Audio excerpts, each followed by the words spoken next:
আসসালামু আলাইকুম বন্ধুরা, কেমন আছেন আপনারা? আজকে একটু কথা বলবো ঢাকা শহর নিয়ে। এই যে দালান দেখেন, কোঠা দেখেন, বিল্ডিং দেখেন, এগুলি কে করেছে? মানুষ করেছে আল্লাহর হুকুমে। বলতে পারেন টাকা পয়সা ধন দৌলত কোথায় পাইছে? আল্লাহ দিয়েছে। এই যে ঢাকা শহর, এত ঘনবসতি, এত দালান কোঠা বিল্ডিং ঘর বাড়ি, অভাব নাই। তাহলে এগুলি কি টাকা ছাড়া হয়েছে? হয় নাই। তাহলে আমাদের বাংলাদেশ, আমরা গর্ব। কেন গর্ব জানেন? আমাদের ছোট্ট রাষ্ট্র, ছোট রাষ্ট্রের ভিতরে হিসাবে আমরা বিশাল ধনী। এই যে ঘনবসতি ঢাকা শহর, দালান কোঠা বিল্ডিং, এরপরে প্রতিটা দালানে বিল্ডিংয়ের মধ্যে ভাড়া কত? 30,000, 20,000, 40,000 টাকা ফ্লাইট ভাড়া, 50,000 টাকা ফ্লাইট ভাড়া, 2 লাখ টাকা, 3 লাখ টাকা, 5 লাখ টাকা অ্যাডভান্স নেওয়া পর্যন্ত বাসা বাড়ি হয়। নিচে দোকানপাট ভাড়া হয় 2-3 লাখ টাকা, 20,000, 25,000 টাকা একটা দোকান ভাড়া এই বিল্ডিংয়ের নিচে।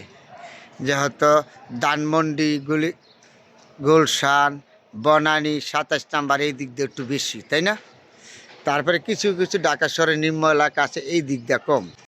এই দিক দিয়ে আছে, এই যে এই দিকে হইলো মালিবাগ, তারপরে গুলশান, এইদিকে বাড়ি ভাড়া বেশি।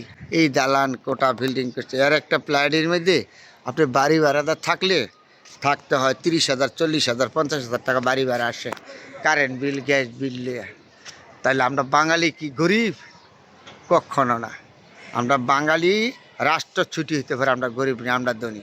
আপনারা একটা চিন্তা করছেন, ঢাকা শহর যে দালান কোঠা বিল্ডিং, আরও কোন শহরে আছে না? সব শহরে আছে, নারায়ণগঞ্জ আছে, চিড়িয়াখানা আছে, রাজশাহী আছে, দিনাজপুর আছে, চট্টগ্রাম আছে, সব জায়গায়। তাহলে বাংলাদেশ আমরা কেমনে গরিব? গরিব না। এক হিসাবে বাংলাদেশ আমরা ধনী মানুষ। যদি ধনী না হইতাম তাহলে এগুলি কেমনে করছি? দালান কোঠা বিল্ডিং, পাহাড় পর্বত, রাস্তাঘাট, মানুষের। আমরা গণবসতি।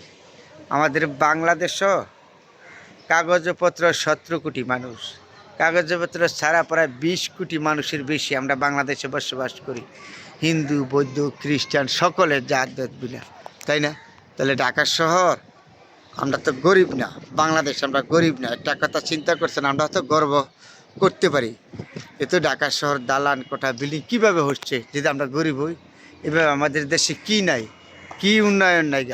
সব কিছু আছে, রাস্তা আছে, ঘাট আছে, সেতু আছে, ব্রিজ আছে, গাড়ি আছে। রাস্তাঘাটে দেখবেন জামের লাগে যাইতে পারবেন না, এমন গাড়ি রাস্তাঘাটে দাম। তাহলে আমরা ধনী না? আমরা ধনীর রাষ্ট্র, গরিব না। তারপরেও বন্ধুরা, আমরা কেন জানি বলি আমরা বাংলাদেশ গরিব, কিন্তু আমরা বাঙালি অল বিশ্বে কাজ করে খাইতে পারি, বিদেশে, প্রবাসে, চরবাসে। তারপরেও আজকে বন্ধুরা, আজকে আপনাদের সাথে ঢাকা শহর শেয়ার করলাম। সবাই ভালো থাকবেন, সুন্দর থাকবেন।